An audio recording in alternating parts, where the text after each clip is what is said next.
ഇപ്പൊ ഈ ലവ് ട്രാക്കിൽ തുടങ്ങി റെയിൽവേ ട്രാക്കിൽ അവസാനിക്കുന്ന പ്രേമമുണ്ട്. അത് മുല്ലപ്പൂവിൽ തുടങ്ങി റോസാപ്പൂവിൽ അവസാനിക്കുന്നുണ്ട്. റോസാപ്പൂവിൽ തുടങ്ങി നമ്മൾ ചെമ്പരത്തിപ്പൂവിൽ അവസാനിക്കുന്നുണ്ട്. ബന്ധുര കാഞ്ചർ കൂട്ടുകയാണെങ്കിൽ ബന്ധനം തന്നെ പാടില്ല. ഡോക്ടർ, എന്റെ കാര്യത്തിന് ഒരു പരിഹാരം പറ.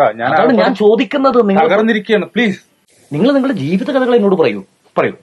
ശരിക്കും എന്താ സംഭവിച്ചത്?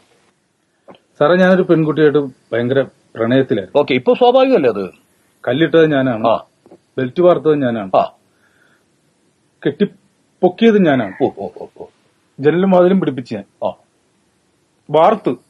പക്ഷെ പറയൂ, തേച്ചതവളായിപ്പോയി. തേപ്പ് പുള്ളിക്കാരത്തിയാണ് നടത്തിയത്. നിങ്ങൾക്ക് തേക്കണമെന്നുണ്ടായിരുന്നോ? ഇല്ല, എനിക്കത് ഭയങ്കര. നിങ്ങൾ റിയൽ ആയിട്ട് കൊണ്ടുനടക്കുകയായിരുന്നു? അതെ സാർ, ഞാൻ അവളുമായിട്ട് അങ്ങനെ ഒരു ആത്മാർത്ഥത. എത്ര വർഷത്തെ ഒരു തേപ്പ്?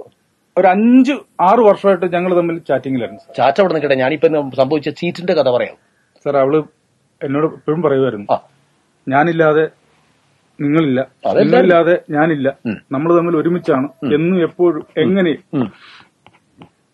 അവളിങ്ങോട് പറയണേ, അറിയരുത്, നല്ലൊരു ചെറുപ്പക്കാരനാണ്. നിങ്ങളുടെ കൂടെ നിങ്ങളെ ആത്മാർത്ഥമായിട്ട് സ്നേഹിച്ചിട്ട് നിങ്ങളുടെ ഒരു ദിവസമെങ്കിലും നിങ്ങളോട് കെട്ടിപ്പിടിച്ച് കിടന്നിട്ട് വേണം എനിക്ക് മരിക്കാനെന്ന്. അവളിപ്പോ എന്താ സംഭവിച്ചത്? എന്നിട്ട് എന്ത് സംഭവിച്ചു? വേറൊരുത്തൻ്റെ കൂടെ ഒളിച്ചോടി പോയി. പിന്നല്ല, ഒരുത്തൻ്റെ കൂടെ ഒളിച്ചോടി പോയി. ഈ ഏരിയ വിട്ടുപോയി? ഏരിയ ഒന്നും വിട്ടിട്ടില്ല. ഈ നാട്ടിലുണ്ടോ? അവൾ ഈ നാട്ടിലുണ്ട്. നിങ്ങൾ കണ്ടോ? കഴിഞ്ഞ ദിവസം ഞാൻ കുമ്പളങ്ങിയിലെ നമ്മുടെ പുഴയോരം റിസോർട്ടിൽ, പുഴയോര റിസോർട്ട് നമ്മൾ പോകാറുള്ളതാണ്. അവിടെ രണ്ടുപേരും കൂടെ ഫ്രണ്ടിൽ ആ വാട്ടർ ഫ്രണ്ടിന്റെ അവിടെ ഇരുന്ന് ഉലാത്തുന്നു. അപ്പൊ നിങ്ങൾ കണ്ടോ? ഞാൻ കണ്ടു സാർ, ഫീലിങ്സ് ആയി പോയി. നിങ്ങൾ സംസാരിച്ചോ പോയിട്ട്? അവളെ നിങ്ങൾ ചോദിച്ചില്ലേ?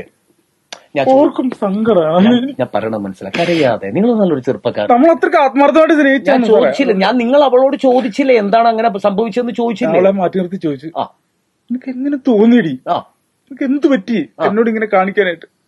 അപ്പൊ അവള് പറയണ, അവള് ഒളിച്ചോടി പോയ സമയത്ത് എന്നെ വിളിക്കാൻ അവള് മറന്നുപോയെന്ന്. സ്വാഭാവികമാണ്. കാരണം എന്ന് വെച്ചിട്ടുണ്ടെങ്കിലേ, സാധാരണ പെൺകുട്ടികൾ എല്ലാവരും പറയും, അവര് നമ്മൾ ഒരു ഓഫർ കൊടുത്താൽ അവരത് മറക്കില്ല, അത് എന്നാണെങ്കിലും എത്ര കാലം കഴിഞ്ഞാണെങ്കിലും അവർ ഓർത്തു നമ്മളെ ഓർമ്മപ്പെടുത്തുമെന്ന് പറയും. പക്ഷേ ഞാൻ ചോദിക്കാം, കറിയല്ലേ, 5 വർഷം എടുത്ത 5 വർഷം അറിയാം. 5 വർഷം ഞാൻ പട്ടിനെ പോലെ നടന്ന അവിടെ പറയും, അവർക്ക് വേണ്ടി എന്ത് ചെയ്യുമായിരുന്നു? അല്ല, ഞാൻ പറയണത് പെണ്ണുങ്ങളെക്കാൾ കൂടുതൽ എപ്പോഴും മറവി എന്ന് പറയുന്ന ഒരു രോഗമുള്ളത് ആണുങ്ങൾക്കാണെന്ന് കൂടി മനസ്സിലാക്കാം. അല്ല, അങ്ങനെ പറയില്ല. മറവി എപ്പോഴും ആണുങ്ങൾക്കാണ്. പെണ്ണുങ്ങളെക്കാൾ 10 ഇരട്ടി കൂടുതൽ മറവി എപ്പോഴും ആണുങ്ങൾ. അപ്പൊ എന്റെ കാര്യം തന്നെ സാർ. അപ്പൊ സാർ, ഞാൻ അങ്ങനെ അല്ലല്ല, ഞാൻ അളിയൻ പറഞ്ഞു വരുമ്പോ അല്ല, ഡോക്ടർ പറഞ്ഞു വരുമ്പോ വേറെ റൂട്ടിലേക്കാണ്. അങ്ങനെയല്ല, ഞാൻ ഈ പറയണത് നിനക്കത് മനസ്സിലാകാത്തതിന്റെ കുഴപ്പമാണ്. കാരണം വെച്ചിട്ടുണ്ടെങ്കിൽ ഈ പെണ്ണുങ്ങളെക്കാൾ കൂടുതൽ ആണുങ്ങൾക്കാണ് മറവി. ഉദാഹരണമായിട്ട് നമ്മളിപ്പോ ഇവിടെ ഭാര്യയായിട്ട് നമ്മളിപ്പോ ഒരു വഴിയിലൂടെ കടന്നു പോവുകയാണ്. അപ്പൊ സുന്ദരിയായ മറ്റൊരു പെണ്ണിനെ കാണുമ്പോൾ നമ്മൾ കല്യാണം കഴിച്ച ആളാണെന്നുള്ള കാര്യം മറന്നുപോയിട്ട് നമ്മൾ മറ്റേന്റെ പുറകെ പോവും, നമ്മളൊന്ന് നോക്കുകയും ചെയ്യും. സാർ, അങ്ങനെയൊന്നും പറയല്ലേ. ഇവിടെ ഞാൻ ചോദിക്കണത്, ഇവിടെ സംഭവിച്ചത് നേരെ ഓപ്പോസിറ്റ് ആയി പോയി, അത്രയോ. അപ്പൊ ഇനി ഈ ഒരു തേപ്പിന്റെ കഥ കൊണ്ട് നിങ്ങളെപ്പോലത്തെ ഒരു ചെറുപ്പക്കാരൻ ഇനി വിവാഹമേ വേണ്ട, ഇനി പ്രേമമേ വേണ്ട, ഇനി ഒരു ലവ് ട്രാക്ക് ഇല്ല എന്ന് കരുതി ഒറ്റപ്പെട്ടു പോകരുത്. ഇല്ല, അങ്ങനെ പറയില്ല എന്റെ പോലെ. ഞാനില്ല, നമ്മൾ അങ്ങനെ നിരാശപ്പെടരുത്. നമ്മൾ അതിൽ നിന്ന് ഉയർത്തെഴുന്നേക്കണം. ഒറ്റപ്പെട്ടു പോയാൽ നമ്മുടെ കൂടെ അവസാനം.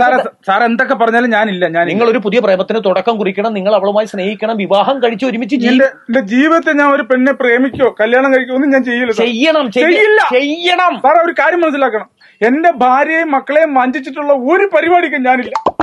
ഞാനേ തറവാട്ടി പറഞ്ഞവനാ.